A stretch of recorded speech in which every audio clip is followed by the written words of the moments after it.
میں نے سنا تھا، کیا یہ نام آپ کے نام کے ساتھ میچ کرتا ہے یا نہیں کرتا؟ اس نے اپنا نام بتایا، نام سیم وہی نام تھا جو بادل سے آواز کی صورت میں اسے آئی تھی، اور اس نے کہا آپ کا ہی نام بادل میں لیا تھا، میں اس بادل کا پیچھا کرتا کرتا میں یہاں تک پہنچا ہوں، آخر آپ مجھے بتائیے آپ کرتے کیا ہو اس باغ سے؟ کہنے لگا اگر تو نے پوچھ ہی لیا ہے تو میں تمہیں بتا دیتا ہوں، میں اس پورے باغ سے جو کچھ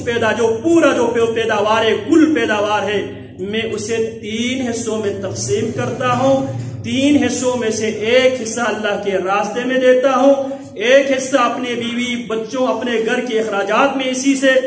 نکالتا ہوں، اور 1 حصہ اسی میں لگاتا ہوں۔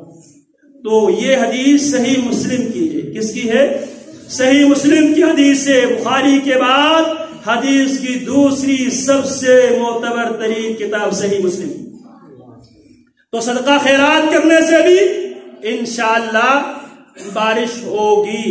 تو انشاءاللہ کثرت کے ساتھ توبہ استغفار بھی کرے، توبہ استغفار کا اہتمام بھی کرے، صدقہ خیرات کا بھی اہتمام کرے، تاکہ جس آزمائش سے ہم دوچار ہے اس آزمائش سے ہمیں چھٹکارا اور نجات مل سکے۔ رسول اللہ صلی اللہ علیہ وسلم سے پانی طلب کرنے کے 3 طریقے محمد الرسول اللہ صلی اللہ علیہ وسلم سے ثابت ہے۔ ایک طریقہ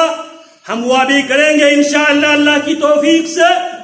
کہ آپ علیہ السلام خطبہ دے رہے تھے، دوران خطبہ ایک صحابی آیا، سیدنا انس رضی اللہ عنہ بیان کرتے ہیں، اور اس حدیث کو امام بخاری نے صحیح بخاری میں نقل کیا ہے، لمبی حدیث ہے، اسے میں ایک بار عرض کر چکا ہوں، خطبہ جمعہ کے مسائل بیان کرتے ہوئے میں یہ بات عرض کر چکا ہوں۔ تو رسول اللہ خطبہ دے رہے ہیں، ایک آدمی باہر سے آیا، اس میں نے یہ بات عرض کرنے کی کوشش کی ہے، عربی زبان میں خطبہ ضروری نہیں ہے، خطبہ اپنی علاقائی لوکل زبان میں ہی دینا چاہیے، جمعہ کا خطبہ۔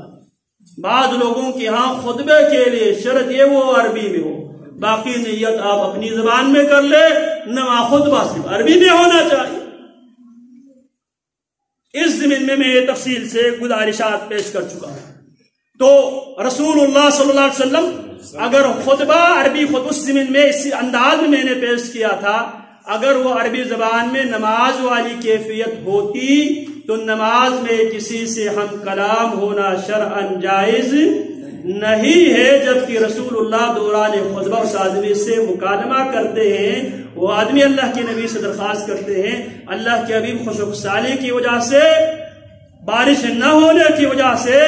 بچے بھوکے ہیں، جانور مر رہے ہیں، اللہ سے دعا کرے اللہ بارش برسا دے۔ میرے نبی نے اسی موقع پہ ہاتھ اٹھا کر دعا کی،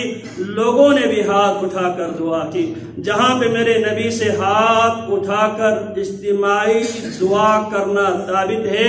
ہم لوگوں کی ملامت کو خاطر میں نہ لاتے ہوئے ہم انشاءاللہ ہاتھ اٹھا کر دعا کریں گے۔ فرض نمازوں کے بعد میرے نبی سے ہاتھ اٹھا کر دعا ہے، انفرادی دعا ہے، لیکن میرے نبی سے ہاتھ اٹھا کر اجتماعی دعا ثابت نہیں ہے۔ لوگ ہمارے بارے میں جو رائے قائم کرنا چاہے کر لے، جو کام مصطفیٰ سے ثابت نہیں ہے ہم نہیں کریں۔ تو آئیے،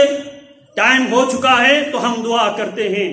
ایک رسول اللہ دوران خطبہ دعا کیا کرتے تھے، انفرادی سطح پر ایک آدمی آیا اللہ کے نبی نے، دوسری صورت اللہ کے نبی نے اس آدمی کے مطالبے پر آپ نے بیٹھے بیٹھے دعا کی، تیسری صورت نبی علیہ السلام نے نماز استسقاء وہاں پر آپ نے دعا کی۔ استسقاء میں دعا کرتے وقت ہاتھ کو اس طرح اٹھائیں گے، استسقاء میں دعا کرتے وقت انشاءاللہ ہاتھ کو اس طرح ہاتھ اٹھائیں گے۔ انشاءاللہ جمعرات کو بھی کل بھی ہم نے اہتمام کیا تھا، بارش نہ ہونے کی صورت میں انشاءاللہ بروز سموار کے دن، سارے ساتھی اس تاریخ کو نوٹ کر لے، سموار کے دن انشاءاللہ 6:50 پہ انشاءاللہ پھر ہم کلر سیدہ کے گراؤنڈ میں انشاءاللہ